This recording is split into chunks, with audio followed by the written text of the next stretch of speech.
sont devenus ces enfants qui souffraient de surdité profonde et à qui on a posé récemment un implant cochléaire? On le saura dans ce journal. L'ONG Femmes battantes de Côte d'Ivoire se focalise sur l'épargne pour lutter contre la pauvreté chez les femmes. Et puis on ira en Indonésie où un concours particulier fait des émules. Il s'agit d'une compétition de chant d'oiseaux. La pratique fait planer une menace sur les oiseaux exotiques. Bonsoir à tous et merci de vous informer sur RTI2. Il est désormais interdit aux praticiens de la médecine traditionnelle de porter les titres professeur et docteur. En effet, un code d'éthique et de déontologie a été adopté ce matin en Conseil des ministres, présidé par le chef de l'État, Alassane Ouattara. La rencontre gouvernementale a également dévoilé les nouveaux tarifs au niveau du trafic aéroportuaire avec la suppression de certaines taxes et la réduction de la taxe touriste qui passe de 8 000 francs à 2 000 francs CFA. Concernant l'augmentation constatée sur les factures d'électricité des usagers, le gouvernement affirme n'avoir pris aucune décision dans ce sens. Le gouvernement ivoirien qui juge inacceptable que Charles Blé Goudé plaide non coupable à son procès. C'est demain en effet que s'ouvre à la Cour pénale internationale le procès de l'ex-leader des Jeunes Patriotes et de l'ex-président ivoirien Laurent Gbagbo, procès relatif à la crise post-électorale de 2010. Alors, que sont-ils devenus ces enfants qui souffraient de surdité profonde et qui ont subi récemment une intervention chirurgicale? Un implant cochléaire a été posé à ces enfants pour leur permettre d'entendre distinctement. L'opération a eu lieu ici à Abidjan lors des journées de l'audition. Comment vivent-ils à présent avec cet appareil? Sur les traces de ces enfants ayant reçu un implant cochléaire, un reportage signé Koné Pargassoro.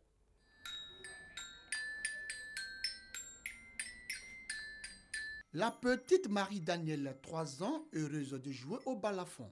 Sourde muette de naissance, elle a subi le jeudi 12 décembre dernier un implant cochléaire, un dispositif médical placé sur sa tempe pour lui permettre d'entendre et de communiquer avec ses parents.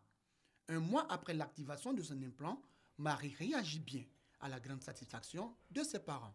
Quand elle est en train de regarder la télé et qu'on l'appelle, elle essaie de se retourner vers la personne qui l'appelle. Donc, elle arrive à localiser les sons. Abdoul, 3 ans, a subi la même intervention chirurgicale. Selon sa mère, le résultat est satisfaisant. C'est une renaissance. Là, il arrive quand même à capter les sons. Quand il entend, quand même, il cherche, il veut savoir qu'est-ce que c'est. Au total, 4 enfants sourds ou sévèrement malentendants ont subi une intervention chirurgicale de l'implant cochléaire. Professeur Adjouarit Pascal, médecin spécialiste en ORL au CHU de Cocody, a participé à ces interventions. Une technique réalisée pour la première fois en Côte d'Ivoire et précisément en Afrique francophone noire. Nous avons donc pour ces 4 enfants placé le dispositif externe. Nous avons créé des sons. Les enfants ont réagi positivement, c'est-à-dire que quand nous avons donc créé un son d'un certain côté, l'enfant s'est tourné vers la source sonore. Pour la suite du processus, les parents devront débourser une importante somme d'argent. C'est là que réside tout le problème. On veut bien que l'enfant puisse parler correctement, aller à l'école comme tous les autres. On tente avec nos maigres moyens, mais c'est difficile.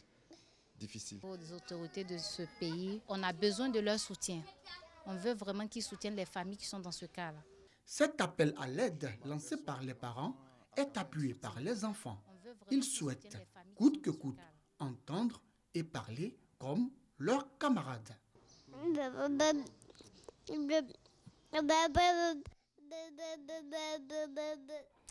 Parlons à présent des femmes. Elles aspirent, vous le savez, à l'autonomie financière. Plusieurs initiatives sont prises dans ce sens. La plus récente est l'idée de l'ONG Femmes battantes de Côte d'Ivoire, l'ONG qui se focalise sur l'épargne pour lutter contre la pauvreté. Première étape de la campagne, la commune d'Abobo.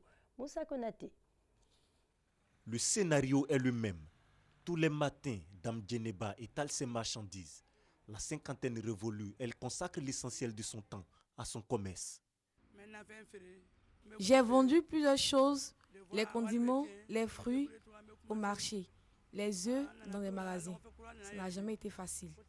Une femme ne doit pas s'asseoir Il faut toujours faire quelque chose pour pouvoir s'occuper de ses enfants et aider son homme à la maison. La vie semble lui bien sourire grâce à son activité. Et c'est le cas pour plusieurs autres femmes qui exercent des activités génératrices de revenus. Si tu t'en sors d'affaires comment? Bon, allez là, au moins, mon mari travaillait. Je me débrouillais un peu. Mais allez là, il ne fait rien. Si je reste à la maison, qui va occuper mes enfants? Qui va payer ma maison? C'est dans ça là je fais tout. Les femmes doivent compter sur elles-mêmes. C'est la vision de l'ONG Femmes Battantes de Côte d'Ivoire.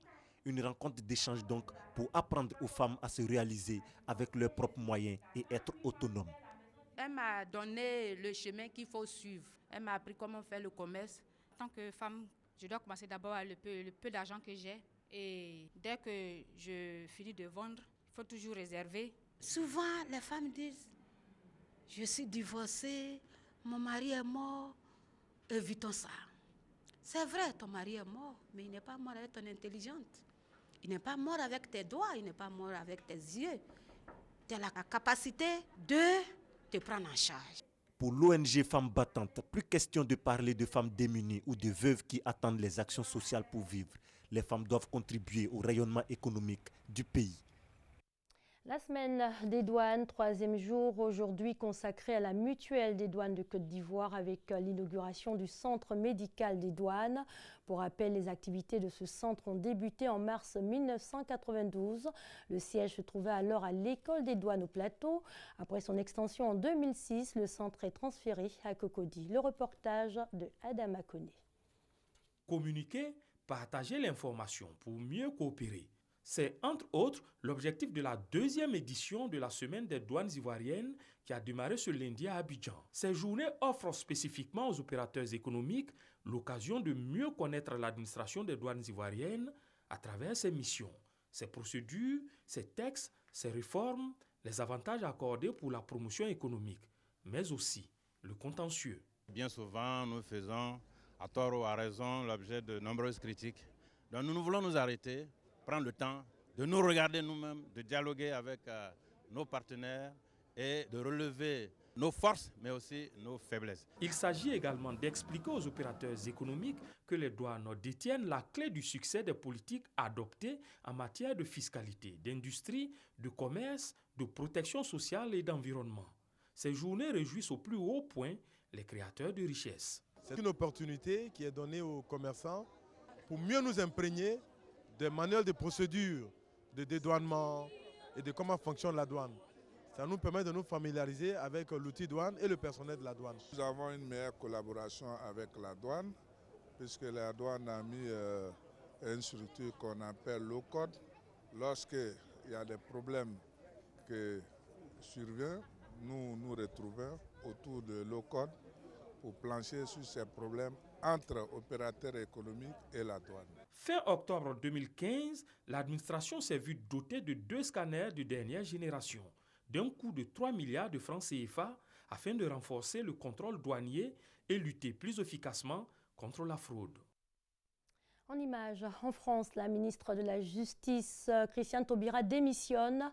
Les raisons évoquées, un profond désaccord politique. Jacques Urvoas, l'actuel président de la commission des lois de l'Assemblée nationale, la remplace.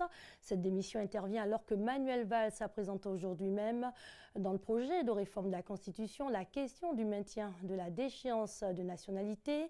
Le sujet avait provoqué des tensions au sein du gouvernement car Christiane Taubira n'avait pas hésité à afficher une position contraire à celle du gouvernement.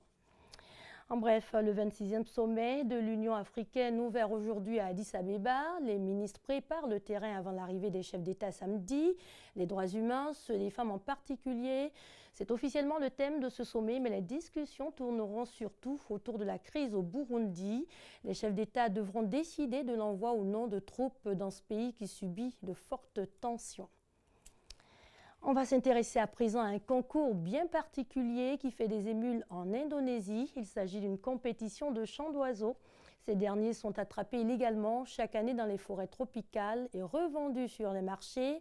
Un commerce qui fait planer une menace sur ces oiseaux exotiques. Regardez.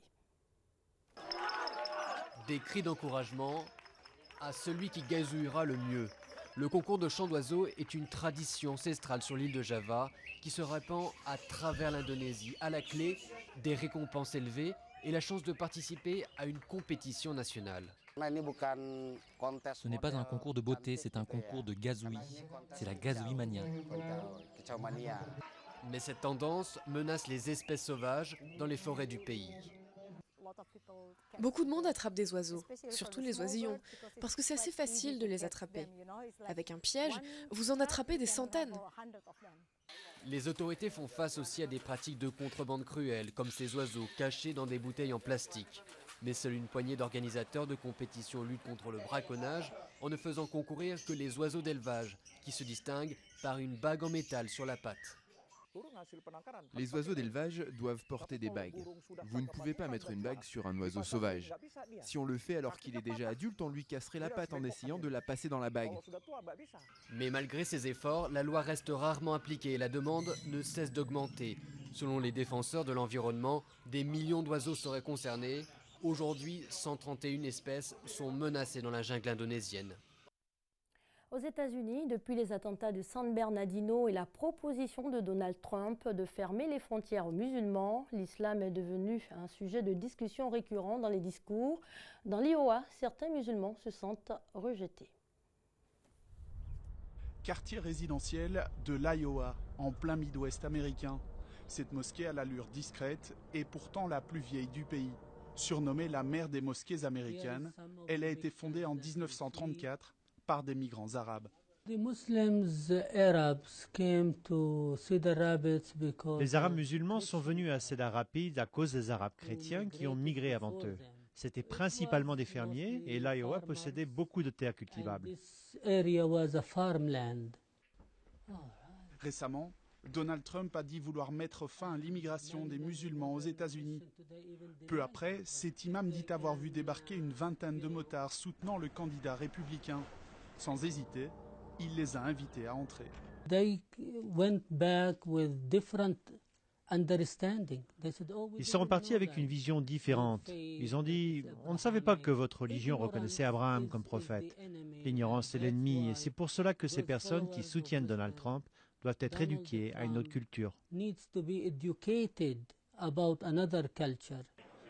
Mais Trump n'est pas le seul candidat à prendre position sur l'islam. Son principal adversaire, Ted Cruz, en a également fait une priorité dans ses discours de campagne.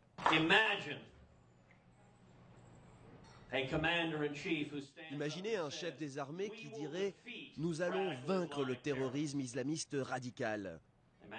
Imaginez un président qui oserait prononcer ces mots « Terrorisme islamiste radical ». Brittany s'est convertie à l'islam suite à son mariage avec un mari pakistanais. Elle dit redouter les nombreux amalgames faits par les républicains entre islam et violence. Pour le moment, leurs idées et leurs valeurs sont à l'opposé des miennes et je ne peux envisager de voter pour un républicain. Ce serait une menace pour ma famille et pour ma foi. Pour l'aider à choisir son candidat, Brittany s'est rendue à ce meeting d'Hillary Clinton. Ici, elle n'est pas la seule à porter le foulard. Et Clinton elle-même critique les positions anti-musulmanes des républicains. Brittany pourrait encore éventuellement voter pour Bernie Sanders, mais comme de nombreux musulmans américains, elle n'offrira probablement pas son vote au camp républicain.